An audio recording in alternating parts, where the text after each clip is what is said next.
दोस्तों, ये उस समय की बात है जब किसी के घर पैसा तो नहीं होता था, लेकिन लोग सच्चे, ईमानदार और दिल के साफ होते थे और सच्चाई के राह पर चलते थे। ऐसे ही नालपुर नाम का एक गांव था। उस गांव में सुरेश नाम का एक नौजवान, ईमानदार और मेहनती लड़का रहता था।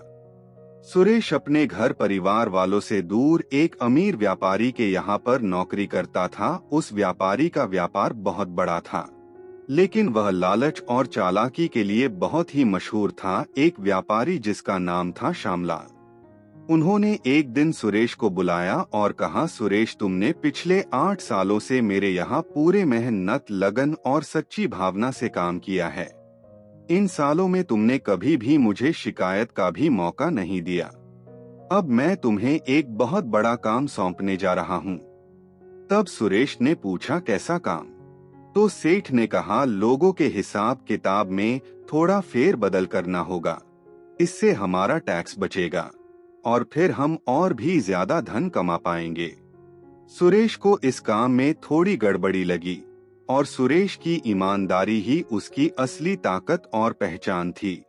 उसने शांत स्वर में तुरंत ही सेठ जी से इस काम के लिए मना कर दिया कि सेठ जी, मुझे माफ कर दीजिए, मैं ऐसा कोई काम नहीं कर सकता जिससे आम नागरिकों को तकलीफ हो। अब यह सुनते ही वह व्यापारी गुस्सा हो गया और कहा, एक बार फिर सोच लो सुरेश, तुम हमारे यहाँ बरसों से काम कर रहे हो और मुझे तुमसे इस बात की उम्मीद नहीं थी, और अगर तुम मेरी बात नहीं मानोगे तो फिर तुम्हें काम से निकाल दिया जाएगा। सुरेश ने एक बार फिर से कहा कि सेठ जी, मैं लोगों के साथ धोखाधड़ी नहीं करूंगा, फिर इसके लिए भले ही आप मुझे काम से निकाल ही क्यों ना दें। सुरेश की इस बात पर सेठ और भी गुस्सा हो गए और सुरेश से कहा, सुरेश, अब तुम्हारे लिए मेरे पास कोई काम नहीं है, तुम यहाँ से जा सकते हो। अब सुरेश के पास कोई काम नहीं बचा। अब वह सारा दिन भर बैठे बैठे उदास रहने लगा। जैसे कहते हैं ना कि खाली दिमाग शैतान का घर होता है, उसी तरह सुरेश की हालत होने लगी। धीरे धीरे सुरेश का मन बहुत दुखी रहने लगा, लेकिन उसके बावजूद भी सुरेश ने अपनी ईमानदारी नहीं छोड़ी। सेठ की नौकरी से निकाले जाने के बाद सुरेश थक हार कर अपने गांव की ओर लौट रहा था। उस सेठ के यहाँ से सुरेश का घर पूरे 8 घंटे सफर जितना लंबा था। सुरेश शाम के वक्त घर की ओर जाने लगा, तभी रास्ते में एक घना जंगल पड़ा जो कि काफी सुनसान था। सुरेश चलता गया जंगल की ओर।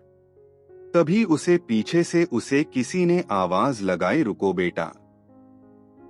सुरेश ने पीछे मुड़कर देखा तो एक बुजुर्ग 3 भारी बोरियां लेकर खड़े थे। सुरेश तुरंत उनके पास गया और पूछा कि बाबा, आप इतने सुनसान जंगल में आप अकेले क्या कर रहे हैं? तब बाबा ने पूछा, बेटा, क्या तुम मेरी मदद करोगे? यह बोरियों को मुझे उस पहाड़ी के दूसरी ओर ले जाना है जहां पर हमारा घर है, और ये बोरिया बहुत ही भारी है और मैं काफी थक चुका हूँ। अगर तुमने मेरी मदद की तो मैं तुम्हें इसके बदले में 3 सोने के सिक्के दूंगा। सुरेश मन ही मन सोचने लगा, क्यों ना बाबा की मदद किया जाए और इसके बदले में मुझे 3 सोने के सिक्के भी मिलेंगे। सुरेश ने बिना देरी किए एक बोरी को उठा लिया और बाबा के पीछे पीछे चलने लगा। जैसे ही कुछ कदम चले तो सुरेश को एक ही बोरी भारी लगने लगी और वह थोड़ा असहनीय हो गया। सुरेश ने पूछा कि बाबा जी, इसमें ऐसा क्या है जो यह इतना भारी है? बाबा मुस्कुराए और बोले, इसमें तांबे के सिक्के हैं, इसीलिए तुम्हें इतने भारी लग रहे हैं। सुरेश मन मसोसते हुए उनके पीछे पीछे चलने लगा। चलते चलते वह एक नदी के किनारे पहुंचे। फिर उस बाबा ने कहा, बेटा, मेरे पास ये 2 बोरे हैं जो कि पानी में मुझसे संभले नहीं जाएंगे, और अगर मैं पानी में फिसल गया तो यह सब पानी में बह जाएंगे। क्या तुम एक और बोरी उठा लोगे? चिंता मत करो, इसके लिए मैं तुम्हें 3 और सोने के सिक्के दूंगा। तब सुरेश ने जैसे तैसे कर दूसरा बोरा भी उठा लिया और बड़ी ही मुश्किल से नदी पार हुई। चलते चलते बाबा और सुरेश पहाड़ की तलहटी में पहुंच गए। बाबा ने कहा, बेटा यह मेरा आखिरी बोरा है और इसे लेकर मैं पहाड़ नहीं चढ़ पाऊंगा, क्या तुम इसे भी उठा लोगे? चिंता मत करो, इसके लिए मैं तुम्हें और 3 सोने के सिक्के दूंगा। तब सुरेश ने जैसे तैसे कर उस तीसरे बोरे को भी कांधे पर लाद लिया। जैसे जैसे पहाड़ की चढ़ाई बढ़ती गई, सुरेश बुरी तरह थक चुका था और सुरेश मन ही मन सोचने लगा कि यार, मैं इतनी मेहनत कर रहा हूँ और इसके बदले मुझे सिर्फ चंद सिक्के मिलेंगे। उसके मन में लालच बढ़ने लगा। तब सुरेश ने सोचा कि इन बोरों में जरूर तांबे और चांदी भरे होंगे और ये बाबा भी बूढ़े हैं। अगर मैं यहाँ से बोरियां लेकर भाग जाऊं तो वे मेरा कुछ नहीं बिगाड़ पाएंगे। अब जैसे जैसे कदम आगे की ओर बढ़ रहे थे, सुरेश के मन में लालच भी बढ़ गया।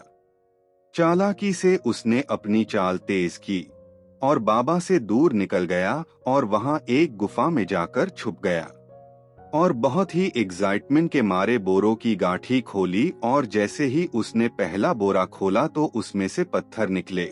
यह देखकर सुरेश हैरान रह गया।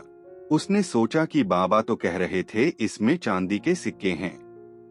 उसने दूसरा बोरा खोला, तब उसमें से भी बड़े बड़े पत्थर ही निकले।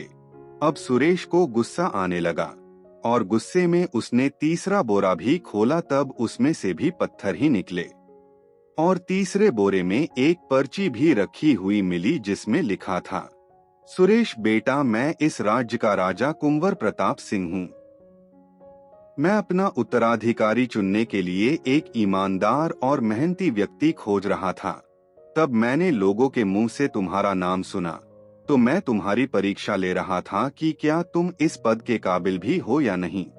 यदि तुम इन बोरों को नहीं चुराए होते तो आज तुम इस राज्य के राजा बन सकते थे, लेकिन तुमने लालच में आकर अपनी सालों की ईमानदारी को छोड़ दिया।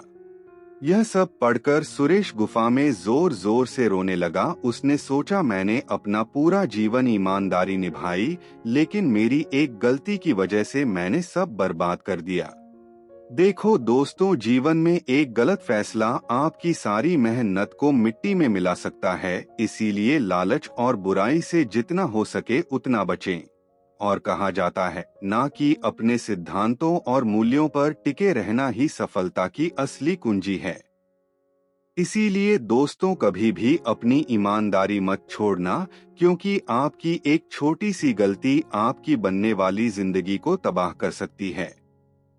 तो दोस्तों, कैसी लगी आज की अमेजिंग स्टोरी? अगर अच्छी लगी हो तो इसे लाइक कर देना और चैनल को सब्सक्राइब कर बेल आइकन भी ऑन कर लेना, ताकि आने वाली वीडियो की नोटिफिकेशन सबसे पहले आप तक पहुंचे।